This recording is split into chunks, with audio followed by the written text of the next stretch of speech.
Hello everyone, I hope you're having a wonderful day.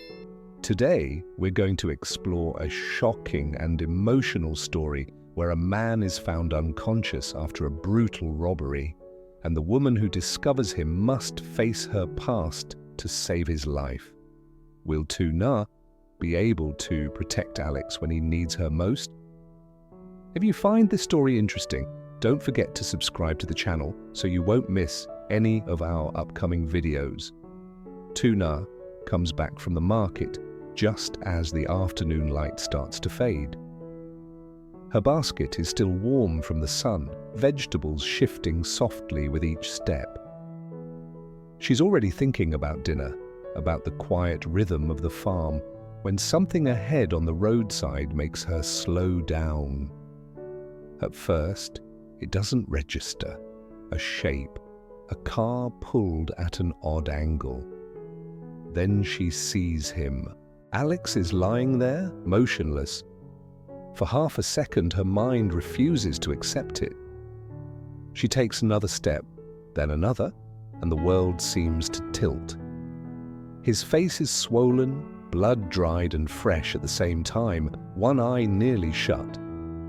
His shirt is torn. There are bruises she doesn't remember seeing that morning. Her heart slams into her chest so hard it almost hurts. "Alex," she whispers, then louder, panic cracking through her voice. She drops the basket. Vegetables roll across the ground, forgotten. She runs to him, kneeling so fast her knees scrape the gravel. His body is warm, but he doesn't respond. Fear floods her all at once, thick and suffocating, and right behind it comes something worse, regret. A sharp, bitter regret that burns in her throat. This happened because of her, because of her past, because of the man she once tried to escape. Her hands shake as she checks his breathing. It's there, shallow but real. She lets out a sob she didn't realize she was holding in. Please wake up," she says, brushing hair away from his bloody forehead. Her thoughts scatter. Help. She needs help. She fumbles for her phone, nearly dropping it twice before she manages to unlock it. Her fingers feel numb as she dials, first calling out to anyone nearby, her voice breaking as she shouts for help along the road.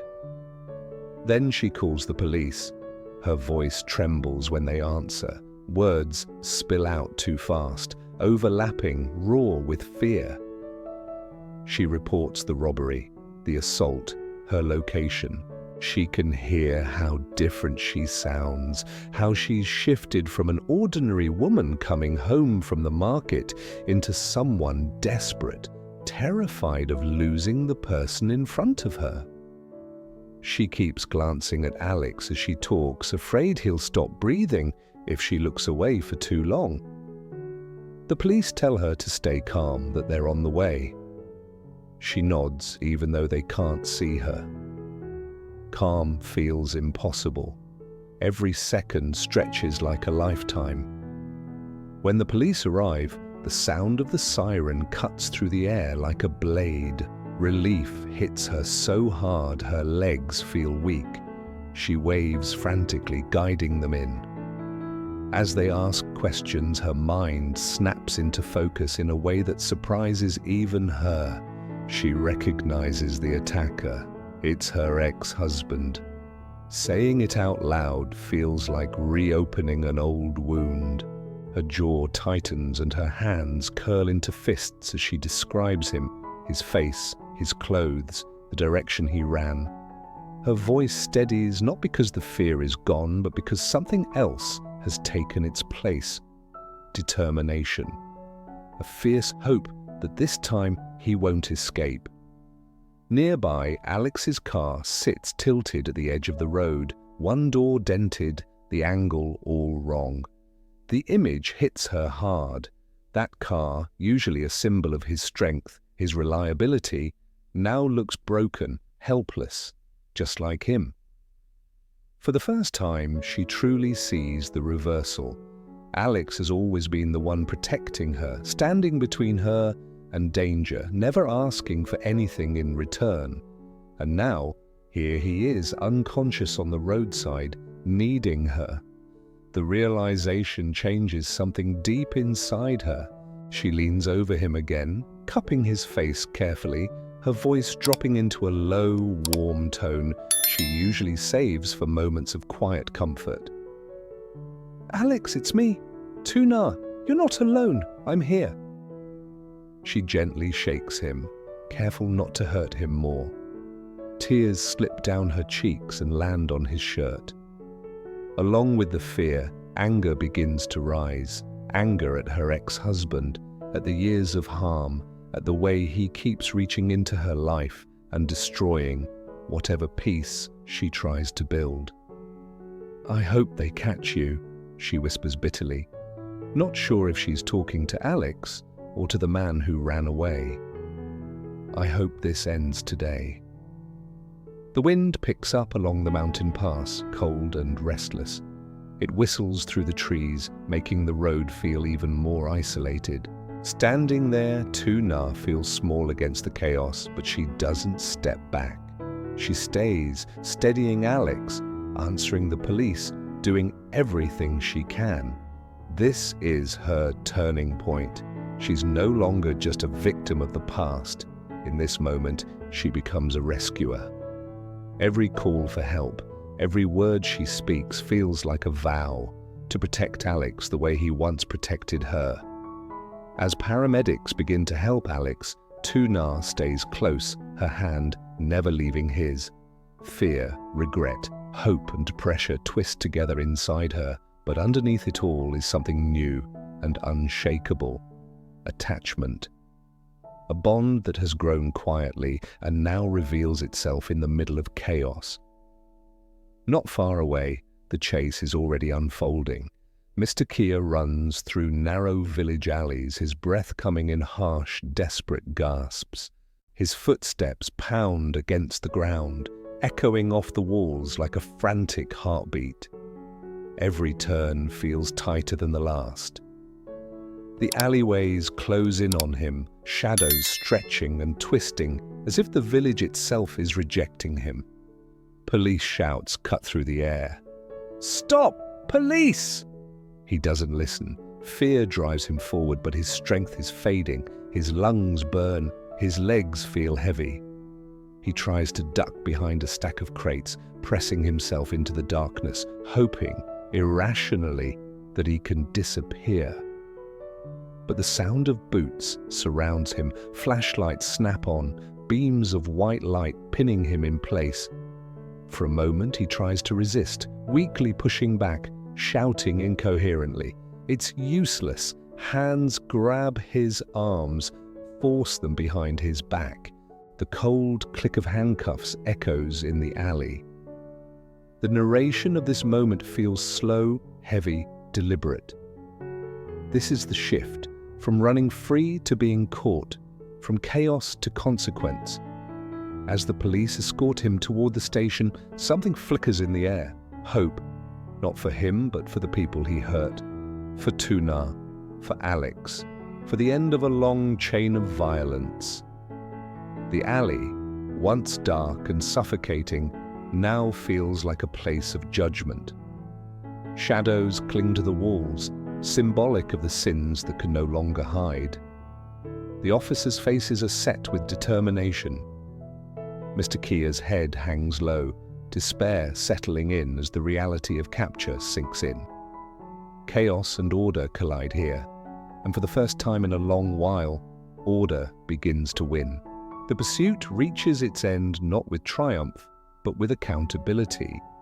A quiet, cinematic climax where hope outweighs regret, pressure peaks, and the opposition between lawlessness and justice finally finds its balance.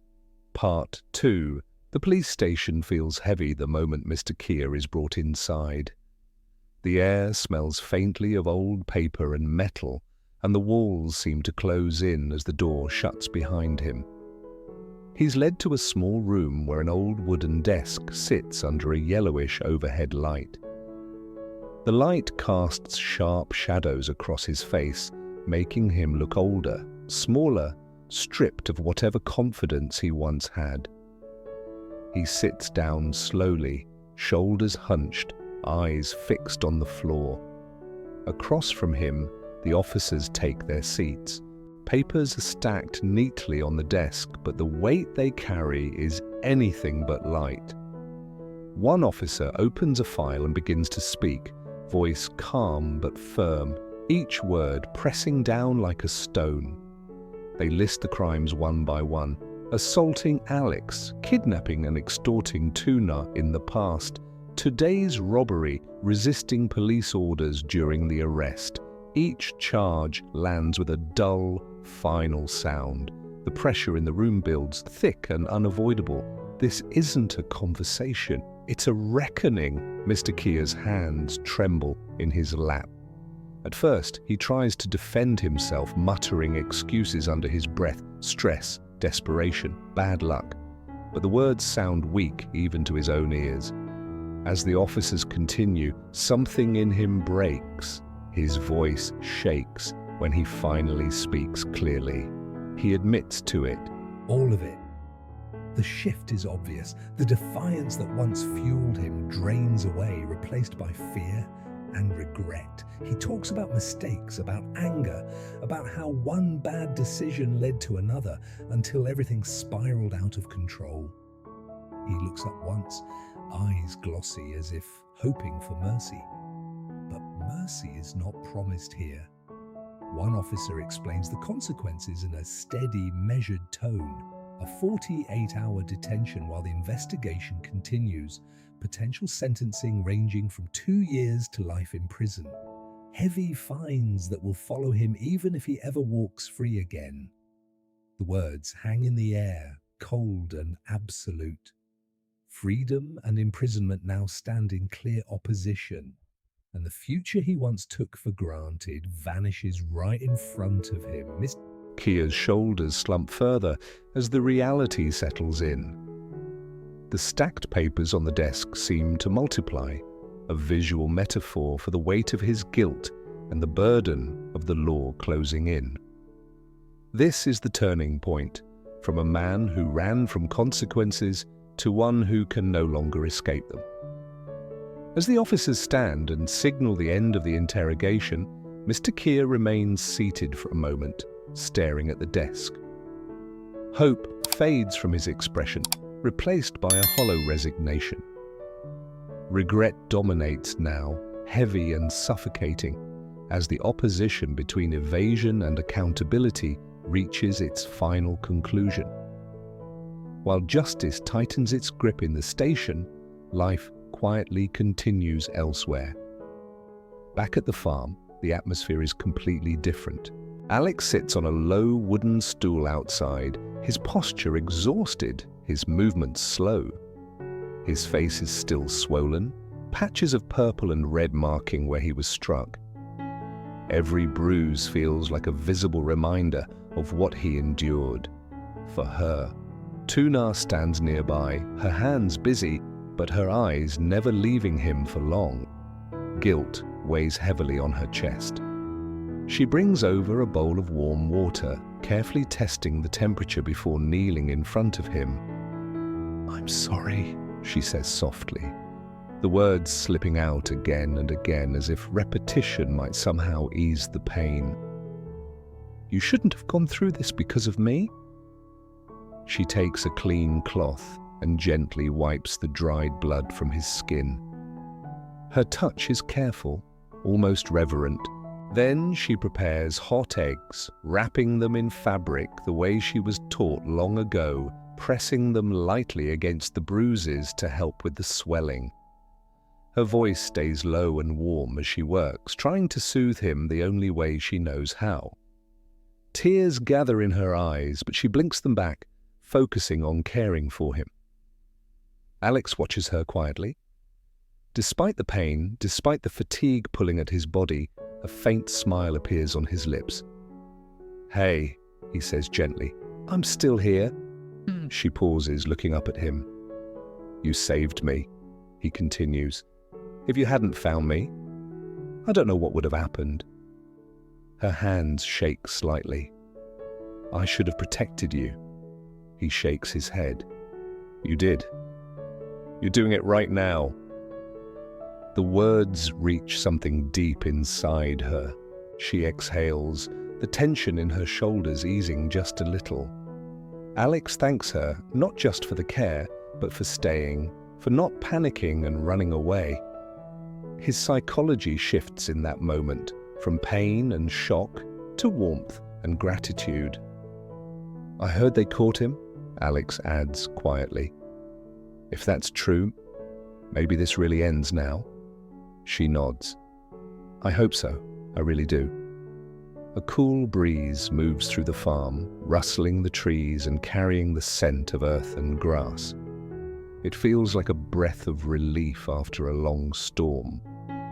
The farm becomes a metaphor for healing, a safe space where wounds, both physical and emotional, can finally begin to close.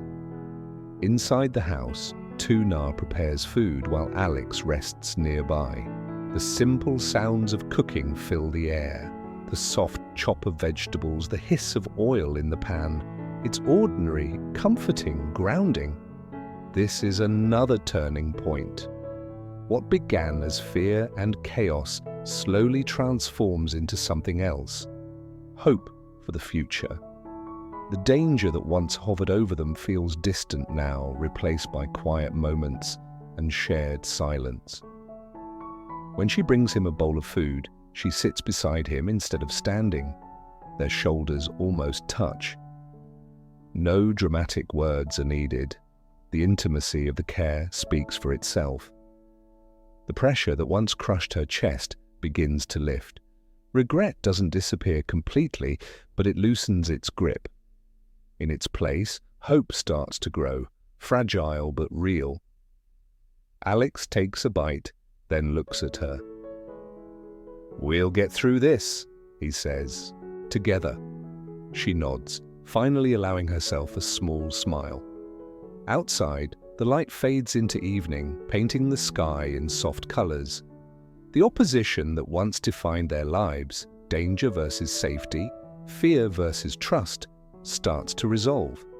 What remains is mutual support, quiet strength, and the sense that after all the darkness, a new chapter is beginning. The story doesn't end with sirens or shouts, but with something far more powerful. Two people choosing to stand together, finding light in the aftermath, and slowly rebuilding peace where chaos once ruled. Tuna returns from the market and makes a terrifying discovery. Alex lies unconscious on the roadside, badly beaten after a robbery connected to her troubled past. Overcome with fear and guilt, she calls for help and alerts the police, realizing the attacker is her ex-husband. As officers chase and capture him, Tuna stays by Alex's side, shifting from a woman haunted by regret to someone determined to protect the person who once protected her. At the police station, the criminal faces justice, marking the end of his and violence. Meanwhile, back at the farm, Tuna tends to Alex's injuries with care and remorse, and their emotional bond deepens. Amid pain and healing, fear slowly gives way to hope, signaling the beginning of peace after chaos. A 300-ton order from Adam hangs over his head, so he vows to inspect the next output himself. Meanwhile, the police still haven't identified the person threatening Tuna, leaving Alex tense and protective. He rushes to the farm, helps Tuna in the garden, and urges her to call right away at any sign of danger. Together they pick up Henry, visit Alex's tired mother, and warm the house with oranges, talk, and homemade porridge,